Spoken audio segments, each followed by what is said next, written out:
Picture this for a second. What if everything you thought you knew about one of Jesus's closest disciples was completely different? What if the teachings that have shaped Christianity for nearly 2 millennia were just a fraction of a much deeper truth, and in some cases, radically opposed to what we've been told? Today, we're going to delve into one of the most controversial and censored documents in Christian history, the Gospel of Thomas, a text that lay hidden for centuries in the sands of the Egyptian desert, waiting for the perfect moment to emerge and challenge everything we thought we knew about Christ's earliest teachings.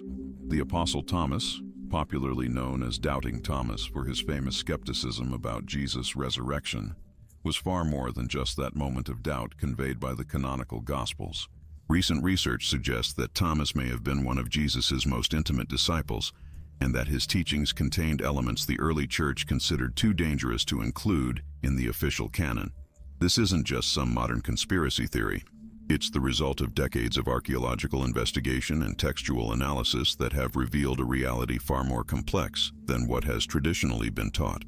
The discovery of the Gospel of Thomas in 1945, as part of the Nag Hammadi library in Egypt, marked a turning point in our understanding of early Christianity. But what truly makes this text extraordinary isn't just its age or historical authenticity, but the radical content it presents. While the canonical Gospels focus on Jesus' death and resurrection as the core of the Christian message, the Gospel of Thomas offers a completely different perspective: salvation through self-knowledge and a direct personal experience of the divine. Specialized studies have determined that this Gospel contains sayings and teachings that very likely date back to Jesus' earliest followers, possibly as ancient or even older than some of the material included in the New Testament Gospels.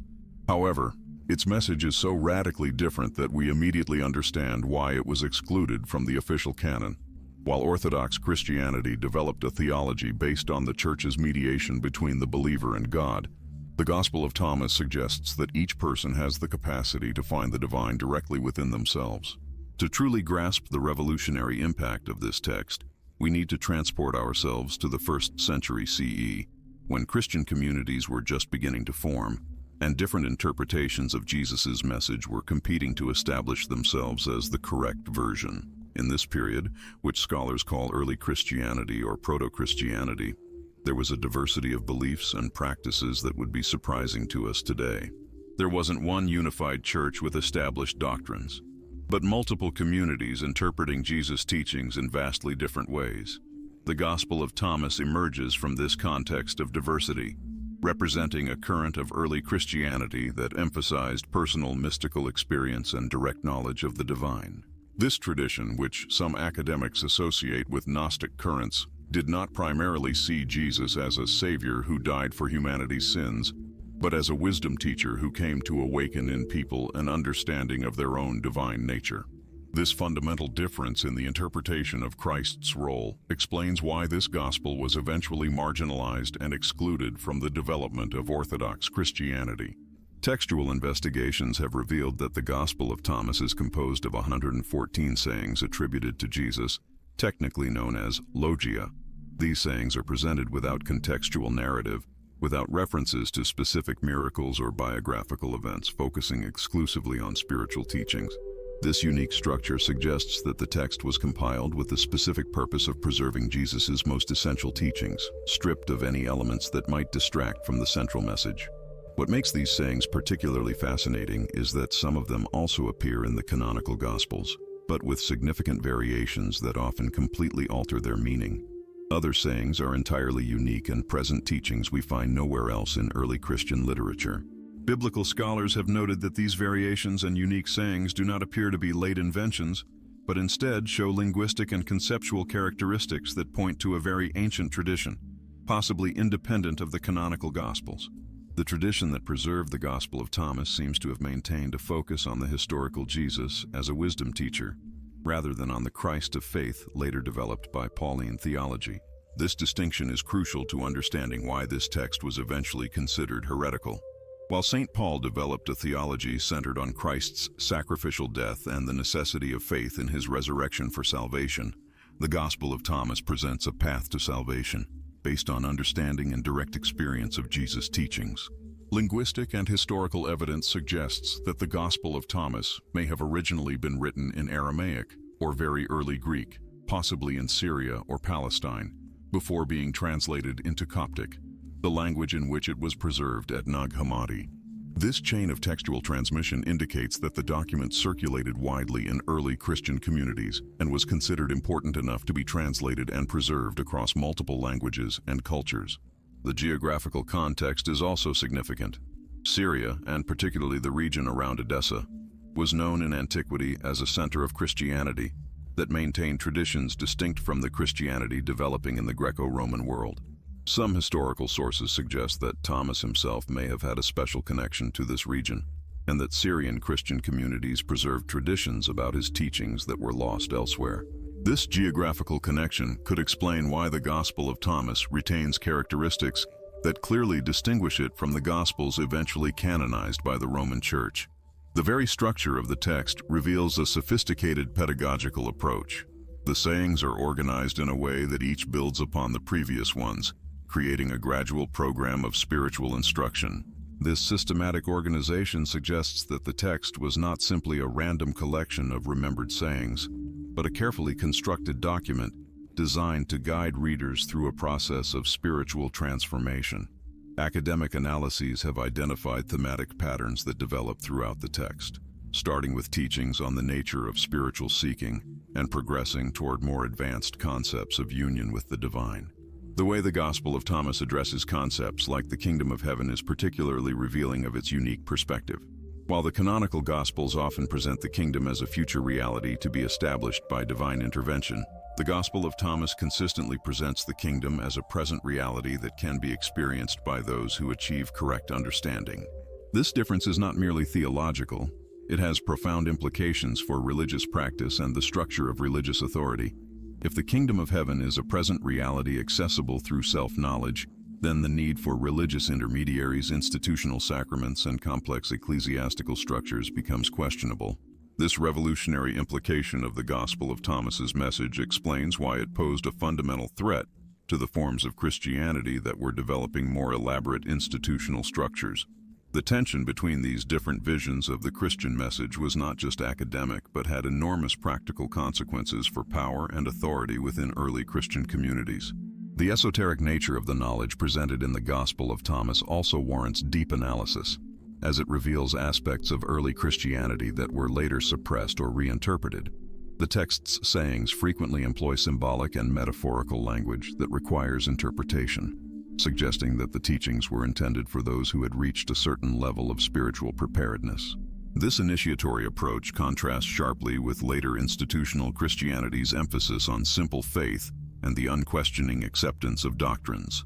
The saying that declares, "He who drinks from my mouth will become like me, and I myself will become like him, and the hidden things will be revealed to him," perfectly illustrates this perspective of mutual transformation between teacher and disciple that transcends conventional hierarchical relationships.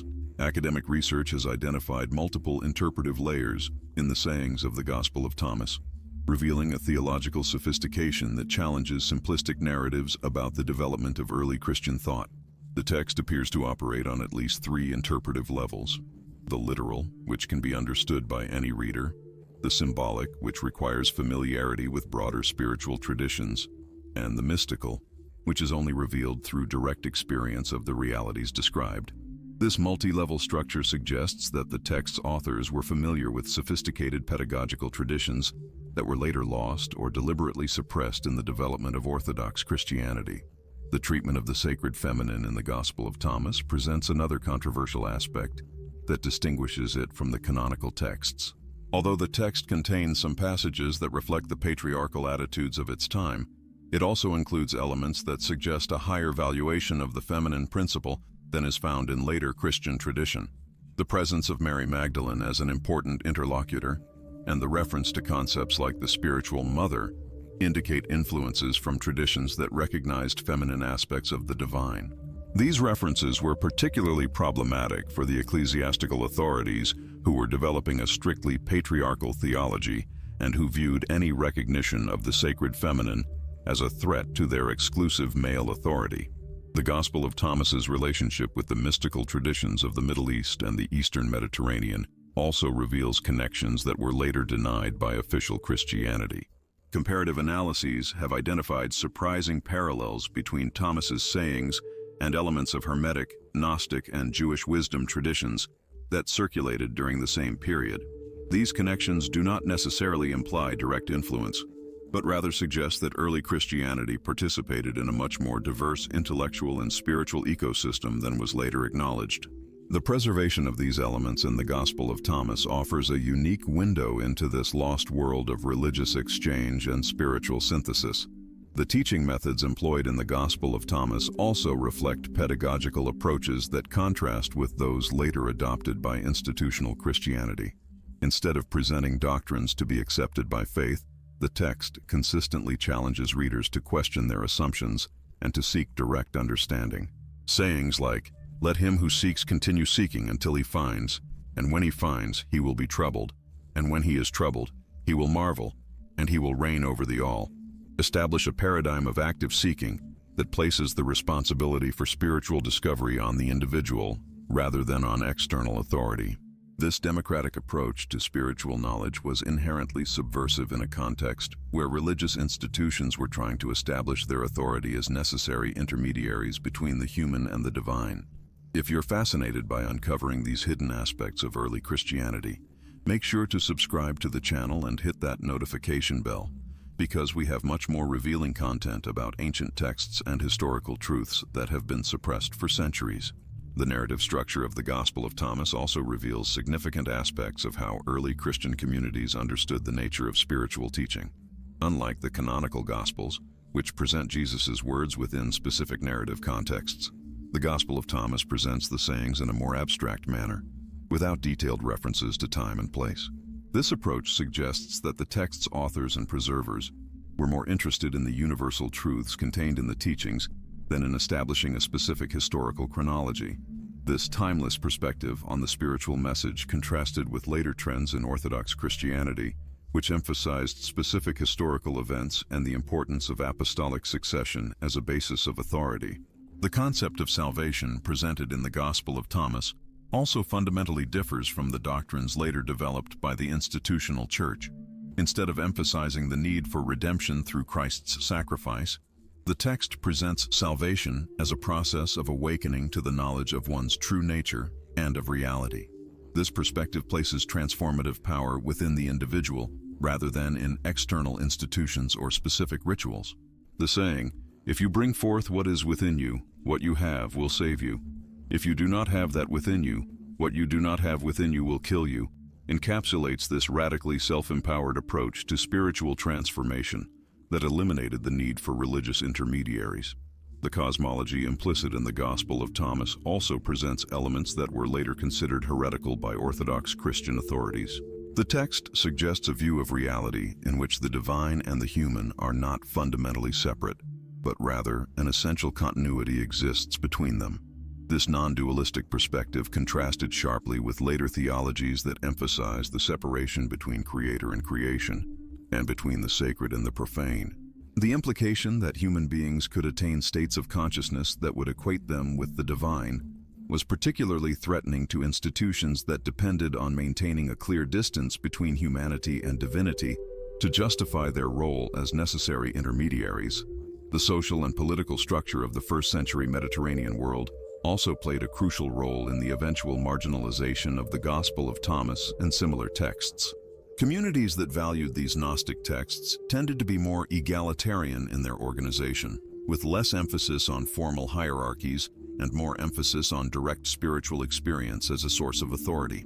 This decentralized approach to spiritual leadership directly conflicted with the organizational trends that eventually dominated Christianity, where authority was concentrated in specific episcopal figures who claimed direct apostolic succession. The sociological implications of adopting the teachings of the Gospel of Thomas were profound and disruptive to the established order. If spiritual enlightenment was truly accessible through direct self-knowledge, as the text suggests, then traditional religious institutions lost their essential function as mediators of the sacred. This radical democratization of spiritual access threatened not only emerging ecclesiastical structures, but also broader social hierarchies that relied on religious support for their legitimacy. The process of canonization that eventually excluded the Gospel of Thomas from the official Bible was not a single event, but a gradual development that spanned several centuries. During this period, different Christian communities maintained diverse collections of texts they considered authoritative. The decision of which texts to include in the biblical canon was influenced by theological, political, and practical considerations that reflected the needs of an increasingly institutionalized and politically connected church. The criteria used to determine canonicity included perceived apostolic authorship, doctrinal orthodoxy according to emerging standards, and utility for liturgical and catechetical purposes. The Gospel of Thomas failed on several of these criteria, not because it lacked spiritual value, but because its message did not align with the theological and organizational directions the dominant Christian communities were taking. Its focus on direct mystical experience and its lack of narrative about Christ's death and resurrection made it less useful for the institutional purposes of the developing church. The modern rediscovery of the Gospel of Thomas at Nag Hammadi in 1945 provided scholars an unprecedented window into the diversity of early Christianity. Textual analyses reveal that the document likely circulated in multiple versions and languages during the first centuries of Christianity, suggesting it had a considerable and geographically dispersed audience. Greek fragments found at Oxyrhynchus, dating from the 3rd century, confirm that the text was not a marginal curiosity, but part of the broader Christian literary landscape of its era. The research methodology applied to the study of the Gospel of Thomas has evolved significantly since its discovery. Early scholars tended to simply classify it as Gnostic, and therefore not representative of authentic Christianity.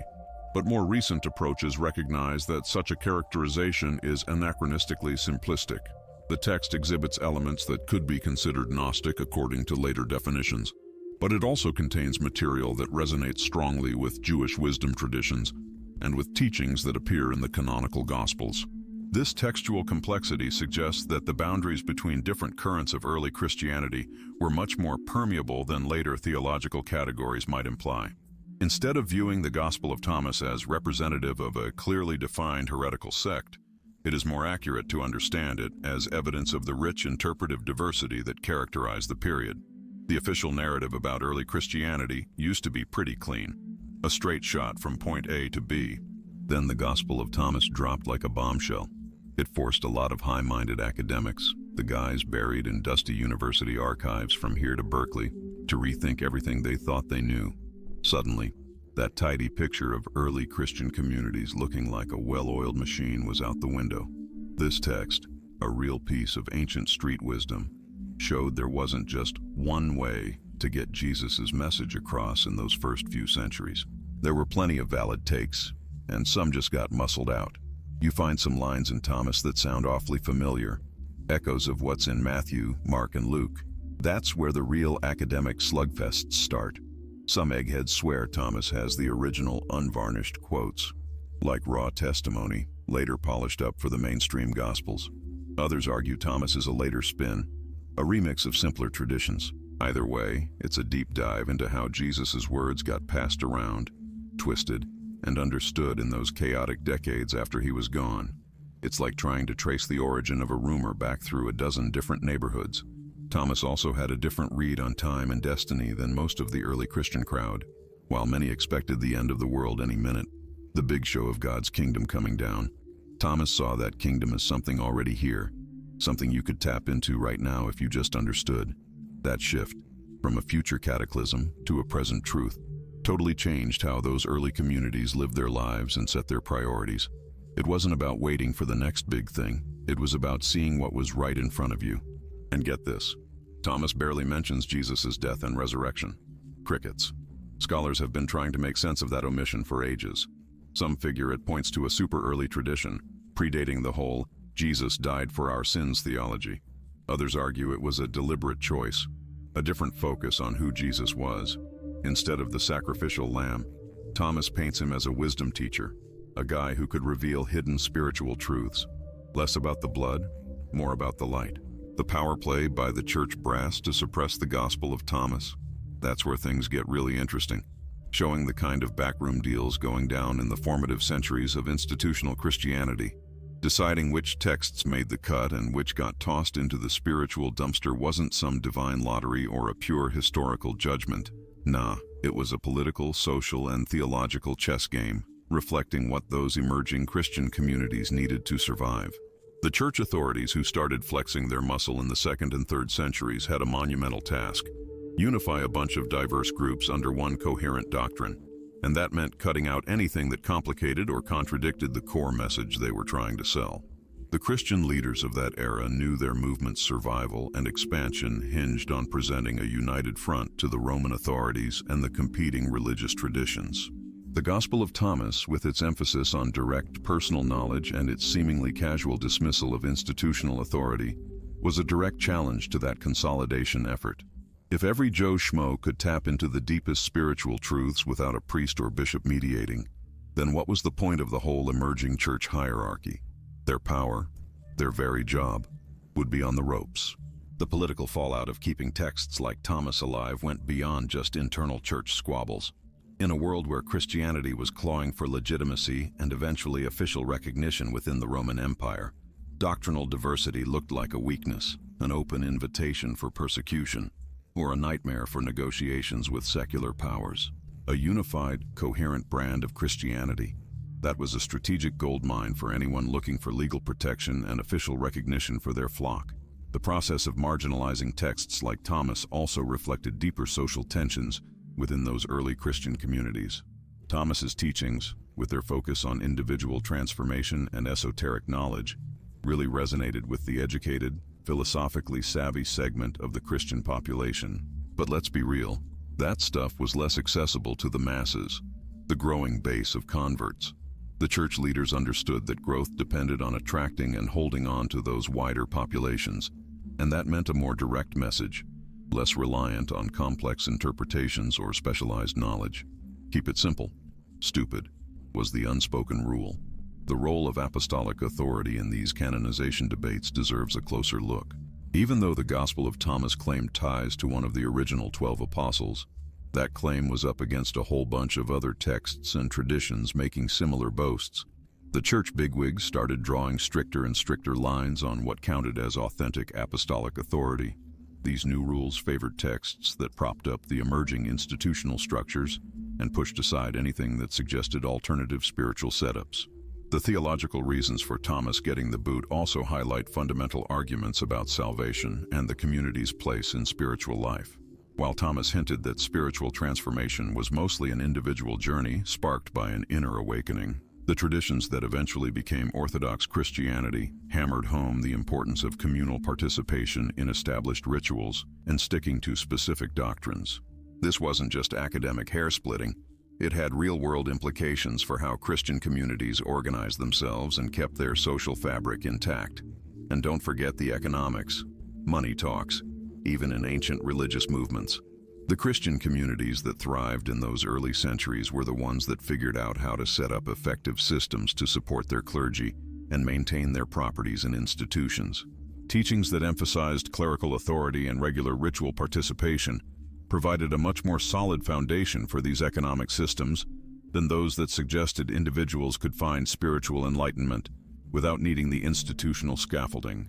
The gender dynamics in the Gospel of Thomas also played a part in its marginalization within the institutionalizing church.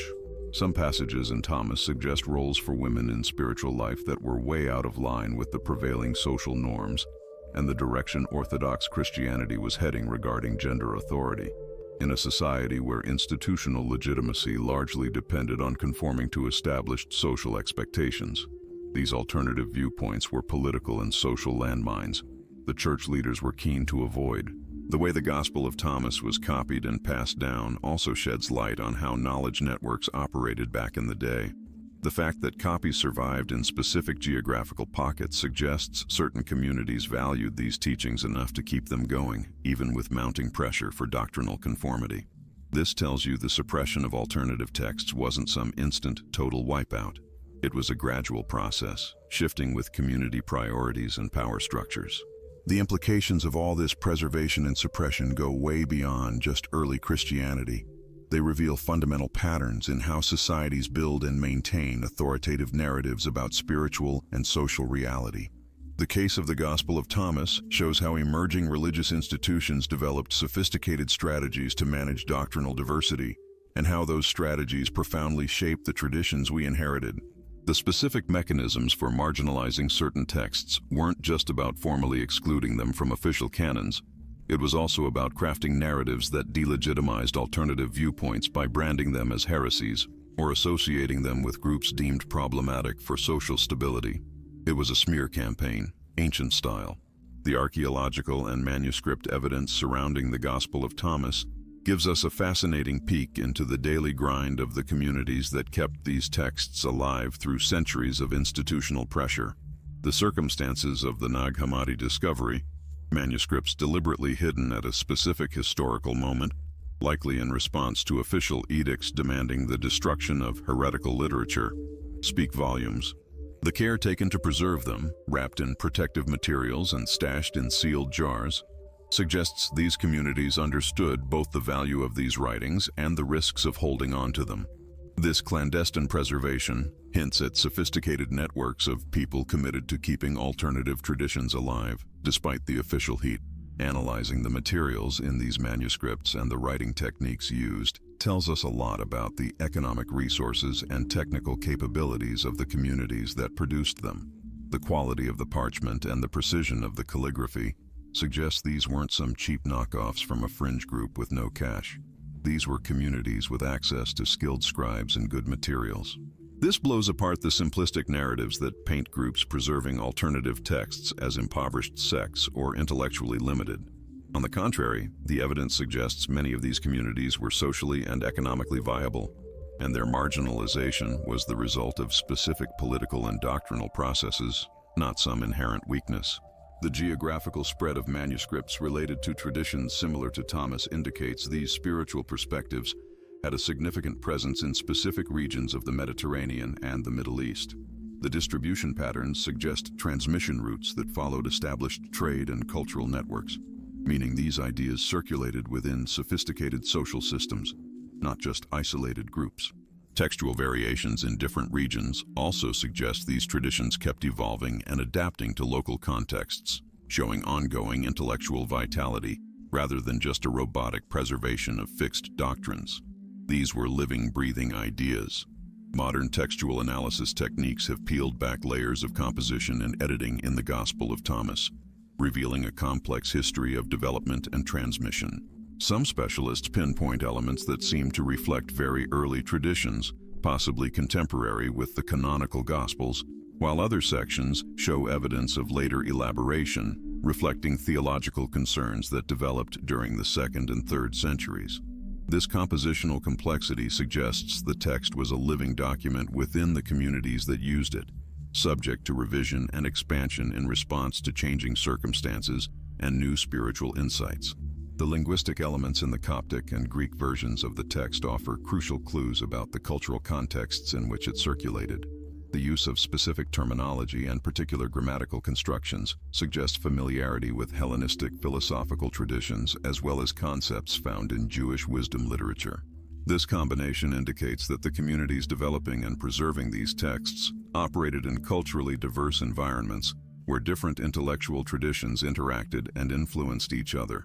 The sophistication of these cultural syntheses suggests levels of education and cosmopolitan exposure that contradict characterizations of these groups as isolated sectarians.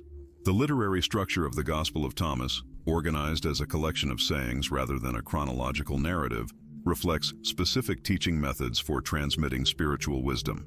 This format made memorization easier and allowed flexibility in using individual pieces within various teaching contexts.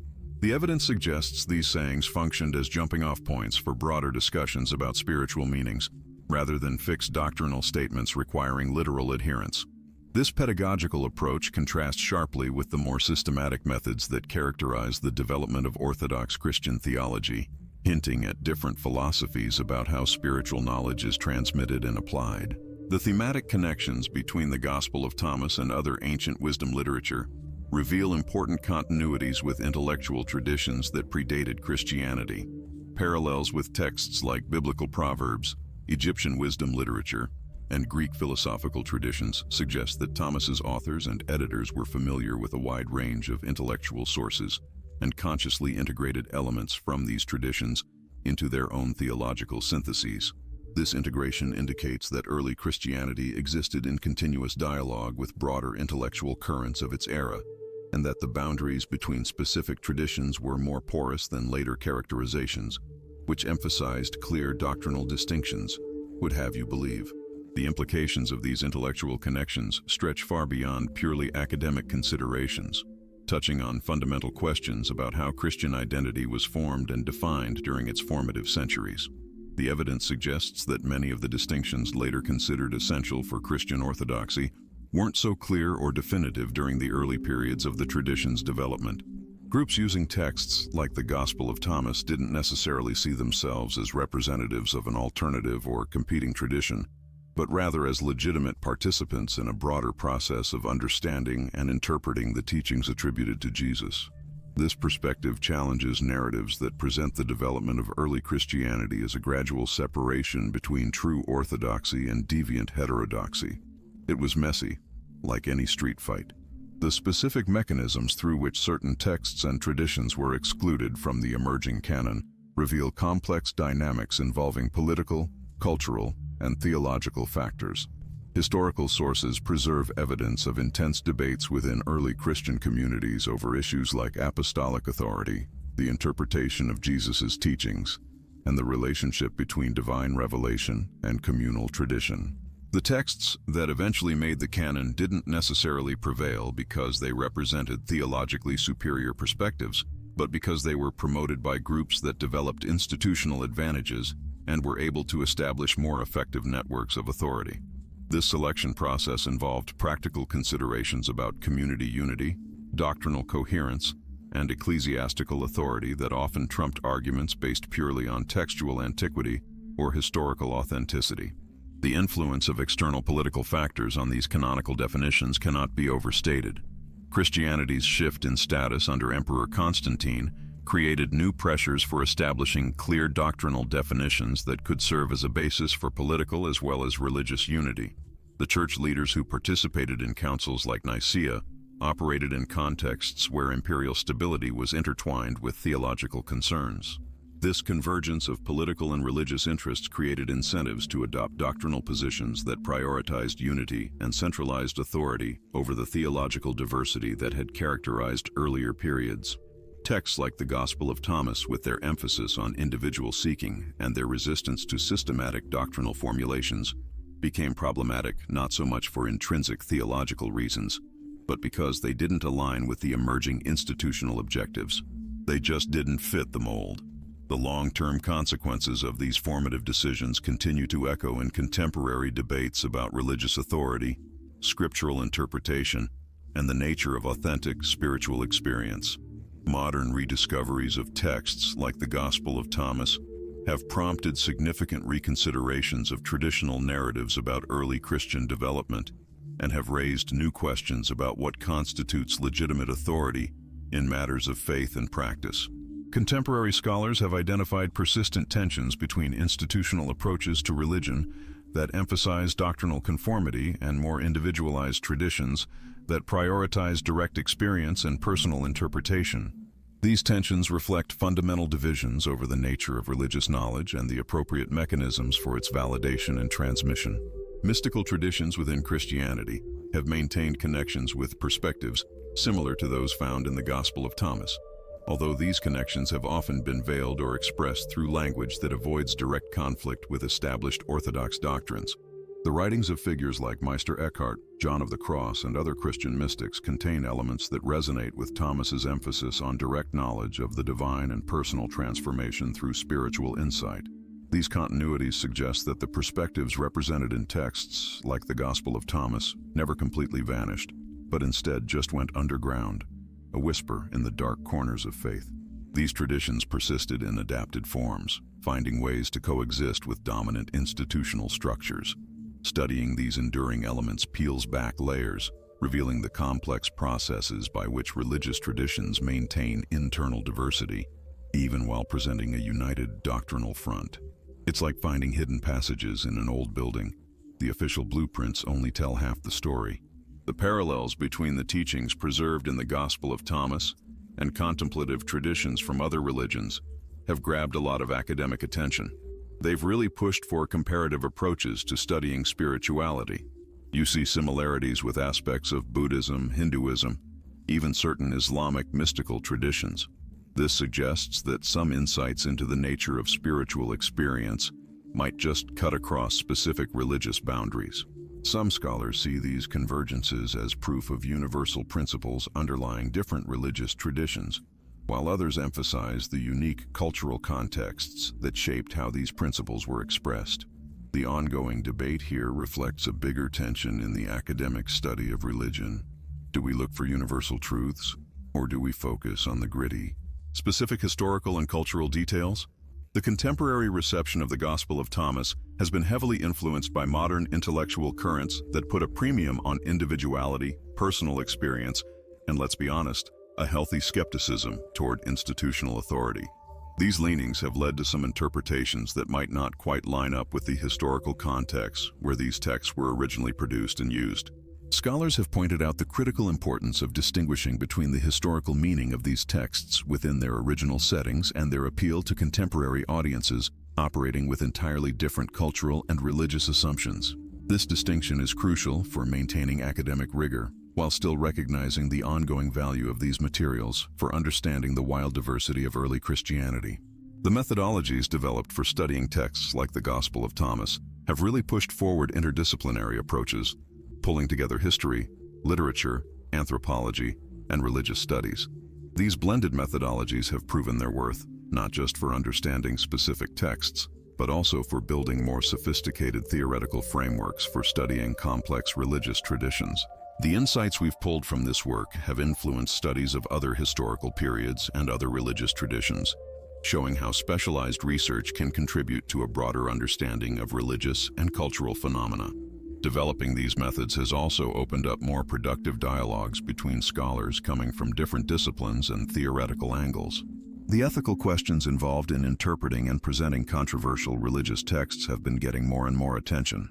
Scholars are recognizing the potential implications of their work for contemporary faith communities. Academics carry responsibilities toward both historical accuracy and religious sensitivity, requiring careful navigation between different kinds of intellectual and ethical obligations. These considerations get particularly complex when academic findings challenge traditional narratives that are central to community identities and devotional practices. Debates on these issues have pushed the field toward more reflective and ethically informed approaches to the academic study of religion, aiming to balance intellectual rigor with respect for the perspectives and concerns of religious communities. It's a tightrope walk. The future of research on texts like the Gospel of Thomas will likely be shaped by technological advancements that allow for new types of analysis and by emerging theoretical frameworks that integrate insights from fields like cognitive science, cultural studies, and critical theory. These innovations promise to uncover aspects of these texts that we hadn't recognized before, offering fresh perspectives on their historical significance and their contemporary relevance. At the same time, ongoing research will undoubtedly spark new questions and controversies, demanding continuous intellectual sophistication and interdisciplinary dialogue. The persistent interest, both academic and popular, in these materials suggests they'll keep acting as important catalysts for broader reflections on the nature of religious authority, theological diversity, and the processes through which religious traditions form, evolve, and transform over time. The enduring importance of the Gospel of Thomas isn't just in its specific content, but in what it represents about the sheer richness and complexity of early Christianity. Its preservation and rediscovery remind us that religious traditions are always far more diverse and dynamic than official characterizations suggest. It shows us that the processes by which orthodoxies get established involve choices and selections that inevitably sideline alternative perspectives that might hold invaluable insights. The ongoing study of these texts invites us to more nuanced, historically informed approaches to understanding the Christian tradition, approaches that can enrich both academic scholarship and contemporary religious reflection by revealing the depth and complexity of the intellectual and spiritual resources available within the broader Christian tradition. Ultimately, the Gospel of Thomas challenges us to rethink our assumptions about what constitutes authentic Christianity. It invites us to appreciate the diversity of voices that contributed to the formation of this influential religious tradition. Its message about the individual pursuit of spiritual knowledge and its emphasis on personal transformation continue to resonate with seekers today, while its historical context provides invaluable insights into the complex processes through which religious traditions develop and define themselves. Thanks for sticking with this all the way through. Catch you next time.